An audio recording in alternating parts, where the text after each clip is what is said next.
Bismillah walhamdulillah wassalatu wassalamu ala rasulillah Sayyidina Muhammad ibn Abdullah wa alihi wa sahbihi wa mawala la hawla wa la quwwata illa billah wa bisanadil muttasili ila mu'allifi sahibil kitab Al-Syeikh Al-Imam Abi Zakaria Yahya bin Sharaf An-Nawawi Dzul Karamah nafa'ana Allahu bihi wa bi ulumihi wa barakatihi fid dini wa dunya wal akhirah wa alihi wa masyayikhihi wa masyayikhina wa usulina wa li kutubil ilmi wal hikmah anna Allaha yataghashahum min rahmati wal maghfirah ويجعلنا من الذين يستمعون القول فيتبعون أحسنه وإلى حضرة النبي محمد صلى الله عليه وآله وسلم الفاتحة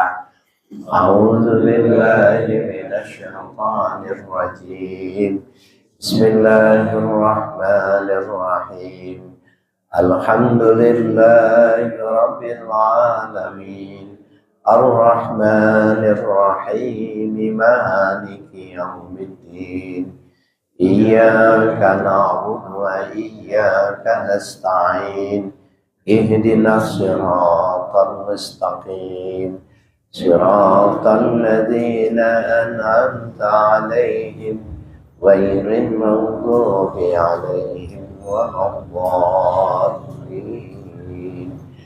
آمين Bismillahirrahmanirrahim. Qala al-muallif rahimahullah was-sahih sannus salati ala Rasulillah sallallahu alaihi wasallam fi akhirih wa raf'u yadayhi wa la yamsahu wajhahu wa anna al-imama yajharu bihi wa annahu yu'amminul ma'mumu lidu'ai wa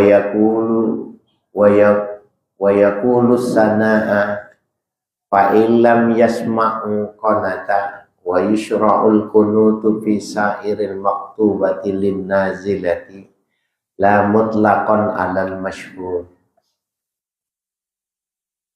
was-sahihu sannus salati ala Rasulillah sallallahu alaihi wasallam fi akhirih. Kaul yang sahih disunnahkan membaca salawat dan salam kepada Nabi di akhir kunut. Jadi kalau kita kunut, Allahumma hdina fiman hadait wa afina fiman afait wa tawallana fiman tawallait wa barik lana fima a'tait wa qina bi rahmatika syarra ma qadait wa sallallahu ala sayyidina Muhammad wa alihi wa sahbihi wa sallam. Sunnah ya, menutup kunut dengan membaca salawat dan salam di akhirnya. Wa raf'u yadayhi, dan sunnah mengangkat tangannya. Kunut sunnah mengangkat tangan ya. Wala yamsahu wajhahu, tapi tidak diusap ya kedua tangannya ke muka. Kalau berdoa kan nanti selesai doa itu walhamdulillahirabbil alamin ya, mengusap kedua tangannya ke muka. Nah kalau kunut tidak diminta ya. Wa annal imama yajharu bihi, dan imam membacanya jahar dalam kunut itu. Jadi kalau sholat berjamaah tidak masing-masing, tapi ya imam yang membaca keras, makmumnya yang mengaminkan. Jadi wa annal imama yajharu bihi, adapun imam membaca jahar dengan kunut. Wa annahu yu'amminul ma'mumu lid-du'ai, dan si makmum mengaminkan doanya. Allahumma hdina fiman hadait, itu doa tuh. amin, wa afina fi man afait, amin, wa tawallana fi man tawallait, amin, wa barik lana fi ma atait, amin, wa qina syarra ma qadait, amin. Setelah itu bukan doa, ya, fa innaka taqdi wa la yuqda alaik, itu bacanya masing-masing. Itu yang dimaksud dengan wa annahu yu'minul ma'mumu lid-du'a wa yaqulu as-sanaa, dan dia membaca, artinya si imam, si makmum membaca as-sanaa, pujian. Fa innahu taqdi wa la yuqda alaik wa la ya'izzu man adait, itu as-sanaa namanya, pujian kepada Allah. Itu bukan doa, enggak perlu diambilkan. Fa'ilam yasma'hu qanata, apabila si makmum tidak mendengar kunutnya imam, jadi speakernya mati, orangnya jamaahnya banyak, bagaimana? Qanata, maka dia kunut sendiri, ya, bukannya diam, tapi dia kunut sendiri. Wa yushra'ul kunutu fi sa'iril maktubati linnazilati, dan disyariatkan kunut pada seluruh salat yang wajib itu, ya, jadi zuhur, asar, maghrib, isya, disyariatkan kunut linnazilati karena ada musibah yang turun. Seperti orang di Palestina, dia semua sholatnya kunut, ya. Saya ketika di Palestina, dia sholat apa saja, zuhur, asar, maghrib, isya, subuh, kunut, ya, karena ada nazilah, ada musibah yang turun, yaitu genosida yang dilakukan oleh Zionisme, ya. Nah, dulu waktu kita COVID-19 tuh, waktu COVID-19 nih, gejalanya begitu sangat kuat dan banyak korbannya, itu juga disyariatkan kita itu untuk kunut pada semua sholat, ya. Kalau ada musibah yang semacam itu, ya. La mutlakon alal masyhuri, ya, tidak secara mutlak. Jadi bukan mutlak tanpa ada sebab kunut di semua sholat itu. Alal masyhuri menurut kaul yang masyhur. Jadi nggak diminta kecuali ada musibah yang turun, ya. As-sabi'u, yang ketujuh, ya, as-sujudu, ya, rukun yang ketujuh itu sujud. Wa aqalluhu mubasyaratu ba'di jabhatihi musallahu, sekurang-kurangnya, ya, mubasyaratu ba'di jabhatihi, menyentuhkannya sebagian dahi, musallahu, ke tempat sujudnya, ke tempat sholat, ya. Jadi kalau sudah nempel sebagian, maka itu sudah dianggap sujud, ya. Fa'in sajada ala muttasilin bihi jaza, apabila ia sujud ala muttasilin, atas benda yang terputus, ya, muttasilin bihi, terputus dengan dirinya, artinya benda itu tidak bersambung dengan dirinya, jaza, boleh. Ilam yataharrak biharokatihi, selama tidak bergerak dengan bergerak dirinya. Maksudnya gini, orang kalau pakai sorban, ya, sorban ujungnya itu kemudian jatuh di tempat sujud. Nah, dia ujungnya itu bergerak, kalau tubuhnya bergerak, dia bergerak. Nah, itu nggak boleh. Ibu-ibu umpamanya mukenanya lebar gitu, waktu mau sujud bagian depannya nutup gitu, Nggak boleh, karena itu benda yang kalau dia bergerak juga. Tapi kalau tidak mutasil, ya itu boleh, ya.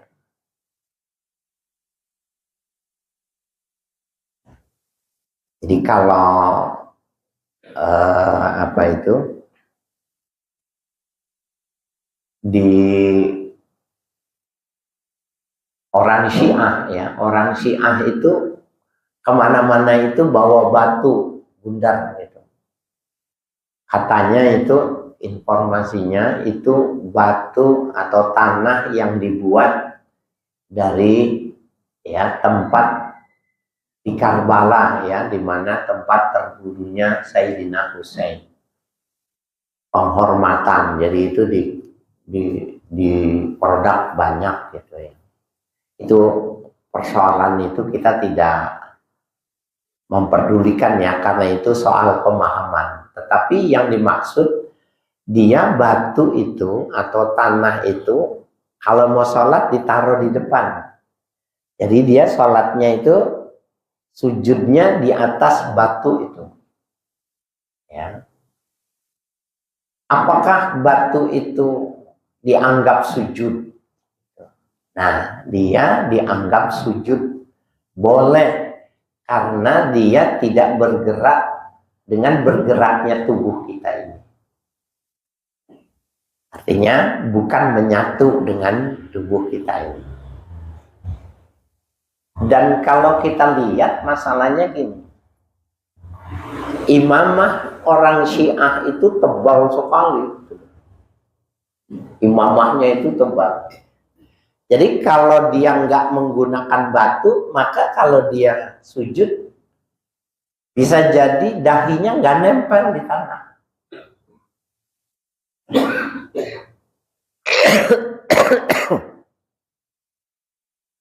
Ya, jadi kalau seandainya dia nggak menggunakan batu, jadi kalau dia sujud itu bisa jadi nggak nempel karena imamahnya tebal, lebar gitu ya. Nah, ini sekedar analisa, ya, sekedar pandangan saya seperti itu, ya. Adapun dia sebenarnya apakah memang seperti itu tujuannya, Allahu a'lam, ya. Kita kan nggak ada, ya, kita kalau kita kan sebenarnya sama, orang Syiah sama kita itu sama. Bapak pernah lihat nggak ada orang bawa anduk kecil atau sajadah kecil taruh di depan, iya kan? Nah, tujuannya supaya bersih. Dia menganggap karpetnya itu mungkin kalau banyak ini kotor, maka dia bawa handuk kecil atau bawa ya sajadah kecil untuk tempat sujud. Apa bedanya dengan batu kecil yang dipakai orang Syiah? Kan sama aja kan? Nah, apabila dia bergerak, bendanya tidak bergerak, maka dia boleh dipergunakan. Ya.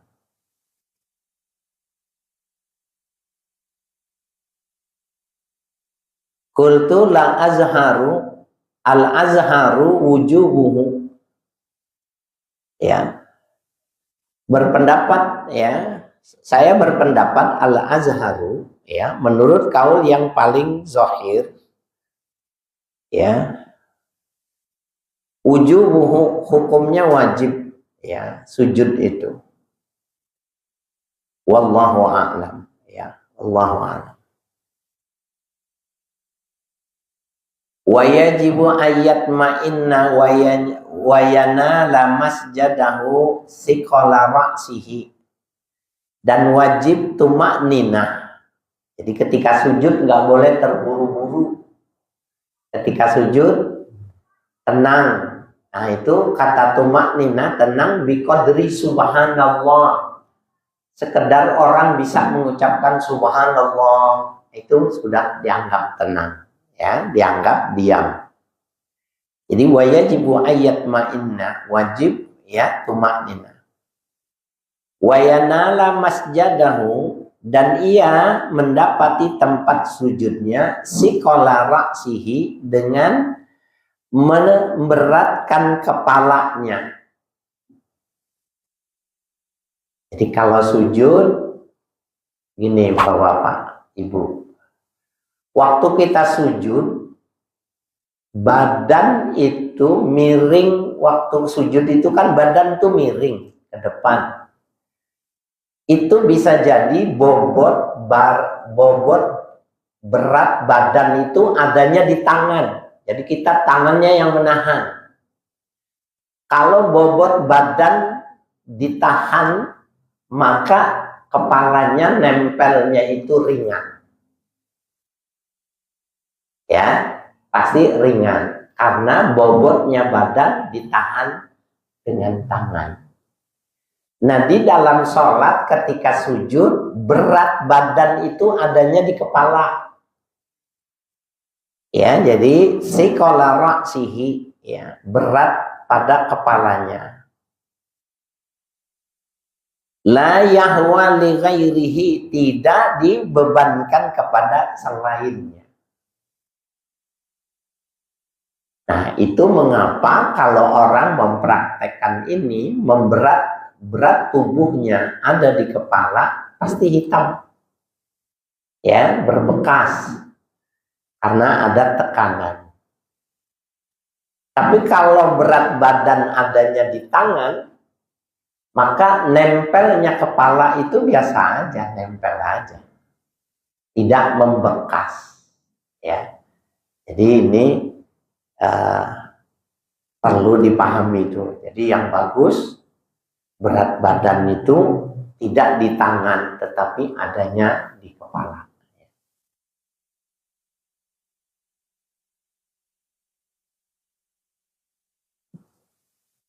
Falau saqata li wajhihi wajabal audu ilal i'tidali. Falau saqata, seandainya jatuh seseorang, ya, li wajhihi, dengan wajahnya, pada wajahnya, wajabal audu ilal i'tidali, maka wajib dia kembali ke posisi i'tidal. Ini maksudnya. Dia ruku, kemudian i'tidal, hamdalillah liman hamidah. Habis i'tidal apa? Sujud. Nah, palanya pusing. Palanya pusing, jatuh dia, gubrang. Jatuhnya pas sujud. Jadiin aja sujud, emang waktunya sujud. Gak boleh. Wajib dia kembali lagi ke atas, dan dia turun niatnya sujud. Atau bisa jadi bukannya jatuh karena sakit, ya, karena kepleset umpamanya, udah jatuh umpamanya. Nah, padahal kan memang waktunya sujud, ya udah aja sekalian jadiin sujud, nggak boleh. Ya, jadi wajabal audu, maka wajib kembali ilal i'tidali, kembali kepada i'tidal. Ya. Nanti udah nyampe di atas baru sujud, turun sujud lagi. Jadi tidak boleh melakukan sesuatu itu tidak diniatkan, itu tidak boleh.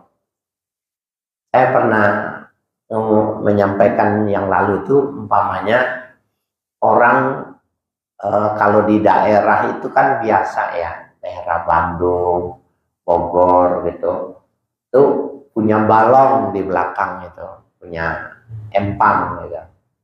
Nah, itu airnya itu dia bikin padasan, bikin pancuran untuk mandi, kamar mandi gitu. Itu bawahnya papan bambu, lama-lama empuk gitu. Dia wudu tangan, muka, ya, habis muka, tangan, kan tinggal kaki kejeblos dia. Kan emang waktunya kaki kan, jadiin aja kaki gitu, nggak boleh. Jadi dia mesti angkat dulu kakinya, baru masukin ke air niatnya gitu. Angkat lagi satunya, masukin air baru sah. Karena tadi terkena airnya itu kejeblos, bukan maunya dia. Nah, jadi semua ibadah itu nggak boleh bukan atau tanpa ada tujuan, tanpa ada niat nggak boleh. Ya.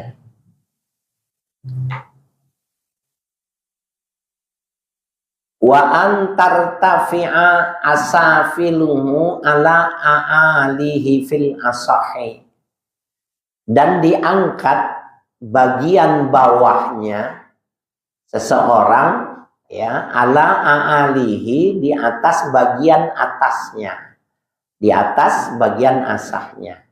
Jadi kalau pantat itu bagian bawah ditinggikan, kepala bagian atas direndahkan. Itu maknanya.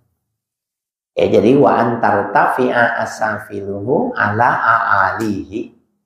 Ya, diangkat bagian bawahnya di atas bagian-bagian atasnya. Jadi sujud nggak boleh sejajar, kepala sejajar sama pantat gitu, nggak boleh. Pantat harus lebih tinggi dari kepala. Padahal kan pantat itu safety tank gitu ya. Ya, safety tank. Kepala itu katanya kemuliaan. Orang kalau dipegang palanya itu marah. Allah, 1,5 liter gitu. Wah, fitrahe. Marah gitu ya. Difitrahin ya. Tapi ketika sholat sama safety tank harus direndahkan.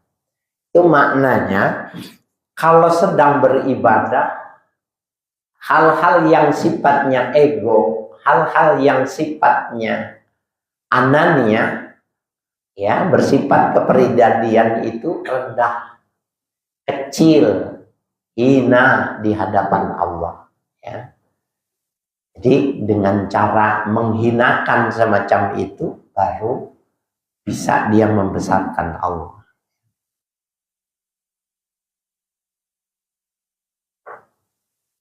Wa akmaluhu yukabbiru lihuwiyihi bila raf'in, dan sempurnanya ia bertakbir ketika hendak turun, bila raf'in, tanpa mengangkat tangan. Ya, dari ruku dari i'tidal mau sujud, maka dia mengucapkan takbir Allahu Akbar tanpa mengangkat tangan. Wa yad'u rukbatayhi, dan ia meletakkan ya rukbatayhi, meletakkan kedua lututnya, summa yadaihi, kemudian kedua tangannya, summa jabhatahu, kemudian dahinya, wa anfahu, dan hidungnya, wa yaqulu, dan ia mengucapkan subhana rabbiyal a'la salatan. Nah ini Bapak Ibu perlu perhatikan ini. Ketika kita mau sujud itu, di sini dikatakan wa yad'u rukbatayhi, hendaknya dia meletakkan kedua lututnya, berarti lutut duluan, dengkul duluan. Tsumma yadaihi, kemudian kedua tangannya. Nah, coba Bapak Ibu perhatikan. Turun, kaki duluan, kemudian tangan. Tsumma jabhatahu, kemudian dahinya. 3 dahinya, wa anfahu, dan hidungnya. Itu sujud seperti itu. Yes, kemudian ketika sujud subhana rabbiyal a'la salasan ya. Rabbiyal a'la, ada yang bilang subhana rabbiyal a'la wa bihamdi, bagus ya, tambahannya boleh. Ini Bapak Ibu sekalian, bagi anak muda nggak masalah nih, sujud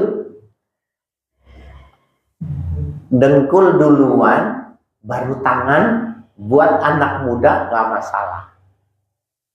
Sehingga kalau di masjid-masjid yang tingkat itu biasanya bunyi itu waktu sujud dum. Karena bobot tubuh manusia adanya di lutut pada saat ruku, jatuh dum.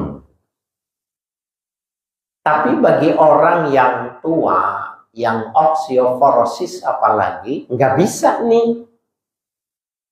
Ini termasuk hayatus sholah. Hayatus sholah itu artinya gerakan-gerakan yang bukan wajib, gerakan-gerakan yang kalau ditinggalkan harus sujud sahwi, bukan ini. Ya, tidak termasuk. Nah, jadi ada hadis yang kedua yang menjelaskan bahwa kalau turun, bapak-bapak, ibu-ibu dari sekarang belajarnya. Sekarang masih sehat, belajarnya dari sekarang. Kalau sujud dari atas, tangannya duluan. Tangannya duluan. Setelah tangannya, baru dengkulnya. Nanti pada saat sudah tua, sudah tidak bisa lagi ya lentur, maka dia sudah terbiasa turunnya tangan duluan sehingga kakinya tidak terbentur. Jadi latihannya dari sekarang. Ya, saya ketika waktu itu ya sudah lama sekali ketika mendengar perbedaan dua hadis ini, maka saya mengamalkan hadis yang kedua. Jadi turun dengan tangan lebih dahulu. Tangan, tahan, baru kedua kaki. Maka itu bermanfaat nanti kalau kita sudah tua. Ya, sudah tidak kuat lagi berbenturan, maka itu membantu. Ada orang mau turun jadinya takut, akhirnya dia mesti pegangan gitu. Ya. Nah, itu yang dimaksud. Jadi memang hadisnya dua. Hadis yang pertama ini yang dimaksudkan, turun dengan dua kaki lebih dahulu. Hadis yang lain ya menceritakan tangan lebih dahulu turun. Ini pentingnya bapak-bapak saya sekalian untuk menjaga kesehatan. Wa yazidul munfaridu, dan boleh menambahkan orang yang sholat sendiri. Itu tadi subhana rabbiyal a'la 3 kali. Kalau sendiri boleh tambahkan Allahumma laka sajadtu wa bika amantu wa laka aslamtu sajada wajhi lilladzi khalaqahu wa sawwarahu wa syaqqa syam'ahu wa basarahu tabarakallahu ahsanul khaliqin. Nah, ini tambahannya. Allahumma laka sajadtu, ya Allah karena engkau aku sujud. Wa bika amantu, hanya kepada engkau aku beriman. Walaka aslamtu, dan hanya kepada engkau aku berpasrah diri. Sajada wajhi lillazi khalaqahu wa sawwarahu. Telah sujud wajahku kepada Tuhan yang telah menciptakannya dan membentuknya. Wa syaqqa syam'ahu wa basarahu, yang telah membelah sehingga bisa ya mendengar dan bisa melihat. Tabarakallahu ahsanul khaliqin. Maha suci Allah, sebagus-bagusnya sang maha pencipta. Nah, itu boleh. Kalau sendiri baca tambahan ini jadi panjang doanya, boleh. Ya. Wa yada'u yadaihi hazwa mankibaihi, dan meletakkan kedua tangannya ya hazwa mankibaihi ya searah mankibaihi, dari kedua pundaknya. Jadi kalau sujud tangannya itu searah dengan pundak. Wa yanshuru asabi'ahu madmumatan lil kiblati, dan dilepas jemari-jemarinya itu ya madmumatan lil kiblati, berkumpul mengalah kiblat. Ini jadinya, jangan caci gitu ya, dengan dekat dengan pundaknya. Nah, seperti ini. Jemarinya semuanya menghadap kiblat. Wa yufarriqu rukbatayhi, dan direnggangkan di antara dua lututnya. Ya. Nah, kalau laki-laki sunnahnya ini yufarriqu rukbatayhi, merenggangkan kedua lututnya lagi sujud. Kalau wanita justru diminta dirapatkan keduanya. Ya, jadi berbeda, kalau laki-laki disuruh membuka, kalau perempuan dirapatkan. Ya. Wa yarfa'u batnahu an fakhidhaihi, dan diangkat perutnya dari kedua pahanya, jangan nempel.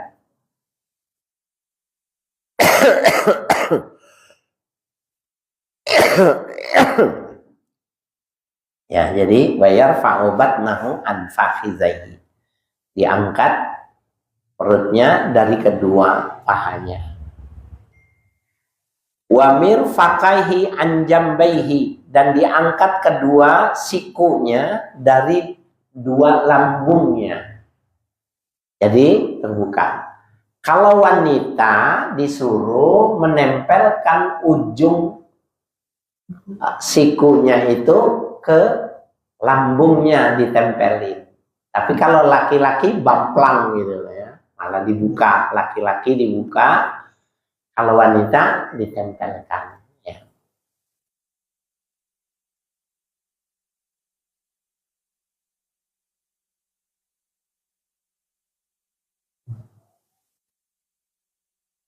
Fi ruku'i wa sujudihi, ya, ketika ruku dan sujud. Wa tadumul mar'atu wal khunsa, dan dihimpun, artinya dirapatkan bagi wanita dan banci, ya. Jadi lawanan dari laki-laki, ya.